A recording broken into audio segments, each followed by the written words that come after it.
Greetings, my friends. I am Gilles Mancillon. Spirit has asked me to come and speak to you briefly. I thank you very much for tuning in. I wanted to first wish you a happy Valentine's Day. If you're in a relationship, I hope you take the day to make something special. If you're not in a relationship, then maybe you will come. It's, if you're looking for it, everybody's different.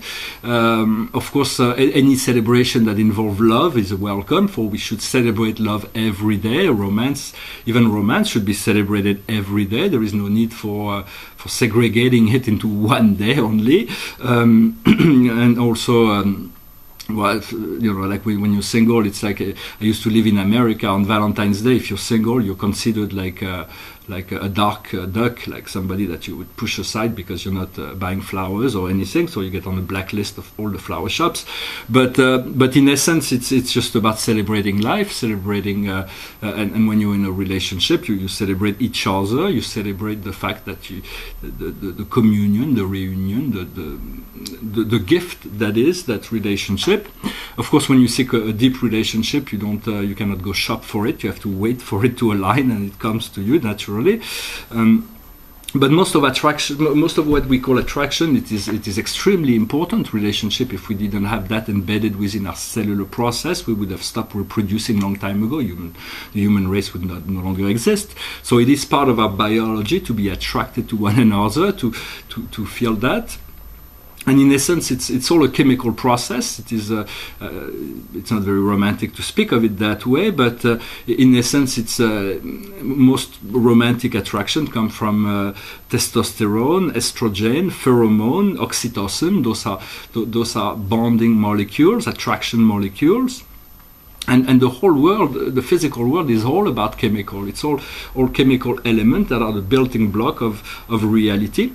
And so, in essence, what happens to what we are as eternal being, we are independent of time and space. When we dream, when we fell asleep, we are no longer in our body. We move back into that unknown.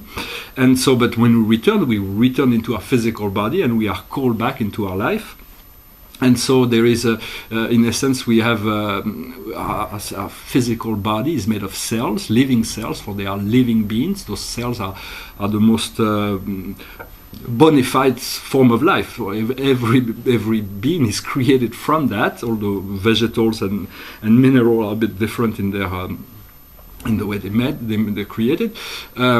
However, this understanding that those cells are microscopic. They're too small. There are 50 billion cells that make up our physical body.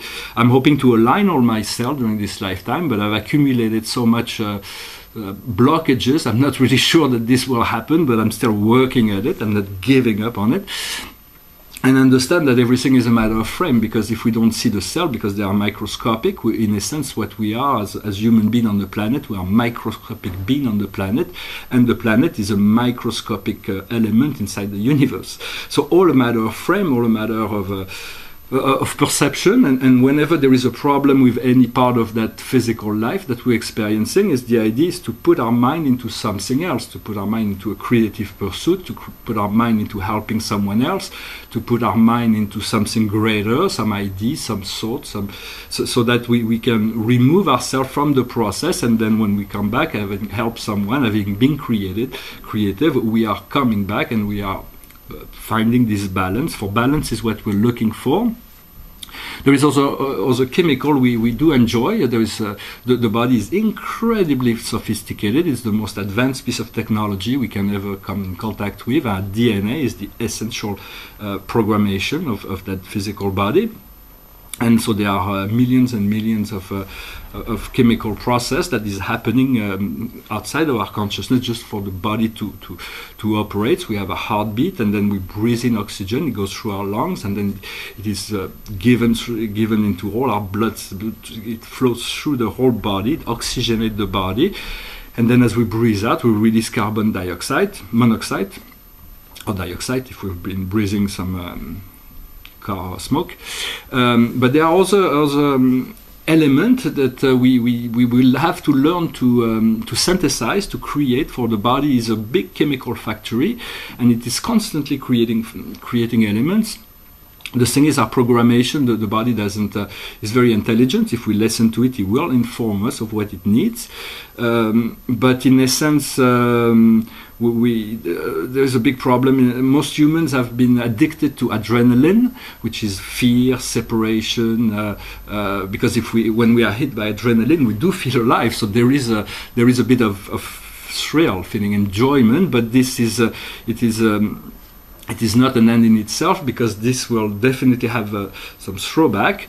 What we do want to learn to release inside our body is essentially endorphin. It is created in the brain. It is what makes us happy. It is serotonin, which makes us feel good in our body. Dopamine, that makes us move forward, to be able to release melatonin when we need to sleep.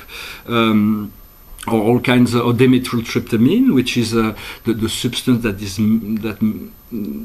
puts the color in the dream. So those are very, very potent chemical molecules that we learn to synthesize, to ignite within ourselves. For right now, when we need those things, most people turn to physical products that will bring those things in. The problem with those medicinal plants and so on that will bring you those feelings, those sensations, is as soon as the plant wear out, there is a great deal of depletion from the product. When we synthesize it naturally, there is no depletion. So it is. So we're going to have to learn to replace even the pharmaceutical. I do not believe that pharmaceutical is the answer to illness. Otherwise, we would know that by now. We have to stop to believe that. I'm not saying anybody in particular, but when I look at the whole medical profession and pharmaceutical, they're much more interested in drugging, in finding a prescription that will sell to make money, rather than have people being healed. So I'm not saying everybody. There is great healers on the planet, and thank God for that. But there's going to be a great deal of understanding that will come to the picture, because so much needs to be revealed, and yet if everything was revealed all at once, it would create a huge panic. Some people would get catatonic, and there is so much that needs to be liberated from this dark matrix that it has to come very slowly. In the meantime, you have to tune into joy, tune into love, look at the world from a neutral perspective as much as possible, be apolitical, to englobe all things, to accept all things, and to see the light within all things. For everything has discordance. For there is no right or wrong. There is just shades of gray. For in life, most of what in third dimension, we have learned to live life in black and white. It is a right or wrong. It is good or bad. It is cold or hot. It is day or night. It is this or that. This or that. This or that. But in truth, this is only a third dimensional perspective. Once you move into unity, you realize there is no black or white, there is just gray. There is some really light gray and really dark gray. And so then you become to unify in that, and you feel that you're making progress in your perception of life. And eventually, as we become more aware of all those shades of gray, then the color of life will begin to appear. For the light of the higher frequency is far more intense, far more brilliant. There is new colors also that we do not know, that within the light we only know a tiny minuscule spectrum of light of who we are. Just within the DNA, 3% of our DNA is being for the average human. When I say we, I'm talking for humanity. I'm not necessarily talking for myself in particular. So in essence, also I wanted to talk very briefly about health. When we have a illness, it's usually that we need to address something that has not been addressed, and the illness is the only way that we'll focus our attention towards that. Yet once we accept to face our emotion, face our problem, then the solution has to be coming in. And for that for those who wish to work with that, is to find within yourself, to know that within yourself there is a place that you were in perfect health. Before any illness comes, there was the state of health. And this state of health can be regained by focusing on that state of health rather than trying to fix the problem. Just go back to the state of health. Of course, it is easier said than done. There will be new technology, light and sound technology, that will be coming in to replace all those pharmaceutical, as well as plants.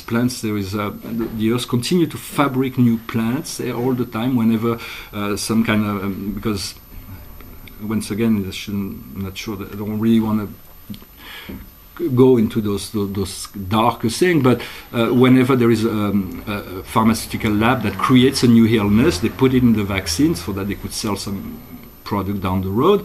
But whenever the humans create a new illness, the earth creates a new plant that solves the problem of the illness, but we haven't really had the consciousness to look into those solutions.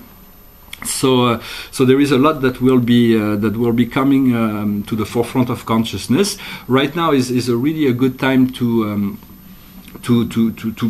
be aware, to be awakened, to receive the light, to not fight, not to struggle against what is going on, to allow it to happen, to let everything go, and then everything will go back in place. When as soon as it's ready, the things will go back in place. And the card of the day is awareness. So that is the awareness that is coming. So allow this awareness to come whenever you have a spiritual experience. Then it is a gift. It is your soul that's telling you that, to remind you of. It gives you a drop of the ocean that is you. So it is just a drop of water, but in truth you are connected to a whole ocean. But the soul has, if there is just enough of an opening for one drop to go down, and so this is the experience, and then you move on. Sometimes we're trying to keep that experience because it makes us feel ecstatic, or it makes us feel really good to be connected to that soul frequency. But we can let it go. More will come. We have to trust that there is an intelligent process of education that is always going on, and we're always surrounded by. We always, both within and without, there is this force of life that is love, that is all powerful, and love is the most maybe very mysterious force. It is not something that can be contained, that can be qualified, defined. We cannot put it under a microscope to look at love. It's just something that is it's just the most powerful force in the universe, and it is a neutral force. It is not a positive force. It is something. True love is whole embracing. You don't need to be in love to experience love. You don't need to be in a relationship to experience love. Love is whatever energy you put in that shows your appreciation for what you're doing. So seek those things you like, seek those things you love to do, and then do them well. Do more of it. I wanted to continue just very briefly to speak of chemical. There is a very interesting. It's not something new. Just so I talk about this, but it was revealed that once we discovered that when we cut our skin, the skin is the biggest organ in our body. It covers the whole physical body. When we cut it, there's blood comes out, but very quickly it repairs itself. And it was revealed that there is, in order for the human skin to repair itself, there is a 500,000 process of chemical transformation that will bring it back to the healing, the total healed process. And so once we discover that formula, we will be able to heal all others' illness inside the body. The second incredible miracle, there are many miracles in chemistry. For in chemistry is not miracle, it's not magical, but nothing is created from a chemical standpoint. Everything transformed all the time. So in a sense, it is the same air that the Neanderthal used to breathe. It's just been recycled, and the physical body that we have is also it's also been recycled. Everything is transformative. It transforms itself, and everything that is made of physical world is made of chemical element. So and the most incredible of all molecule is a very simple molecule that is water, H2O. For this should have prevented any development of materialistic science, because nowhere in the wildest imagination of any scientist they would have never discovered to put 2 atoms of hydrogen and 1 of oxygen to put together to create water. They would have never come up with it. It's quite impossible to even suspect. It's beyond the statistical possibility that two simple gas that are burning or even exploding independently, when they put together, becomes a super additive substance that extinguishes fire. So this is quite amazing.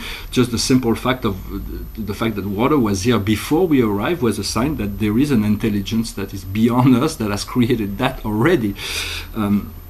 That being said, we have to. Water is like 70% of our body is water. So when you drink water, just if you can think of that, just send light and love into the water, and then bless it when it goes through your body. It will add more healing process. It will fluidify all your hydraulic system. For water is intelligent. It is a super substance. And so that's I just wanted to say hello, to wish you a happy Valentine's Day. I wanted to briefly show a little bit of this painting. It's a cosmology painting I've been working on. It is not finished. It is the Master Universe with the Paradise Center, with the central universe and the 7 super universe of time and space around it. And on the top there is the 7 great families of spirit beings. So this section will be, there will be 250 different characters in 10 grand section. Right now, you can't really see maybe all the details. There's going to be a lot of embellishment.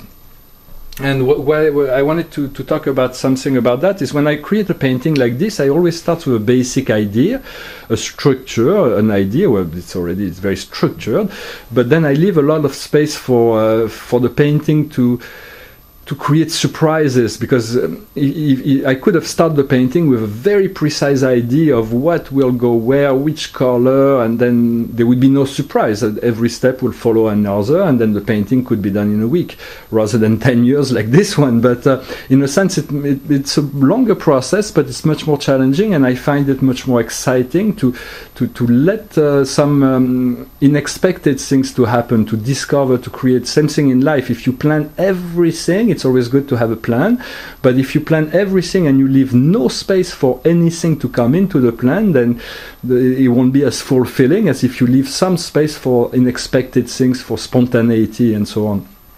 So anyway, I hope you just wanted to mention that. I hope you're having a wonderful Valentine's Day. Thank you very much for tuning in, and I'll talk to you later. Namaste.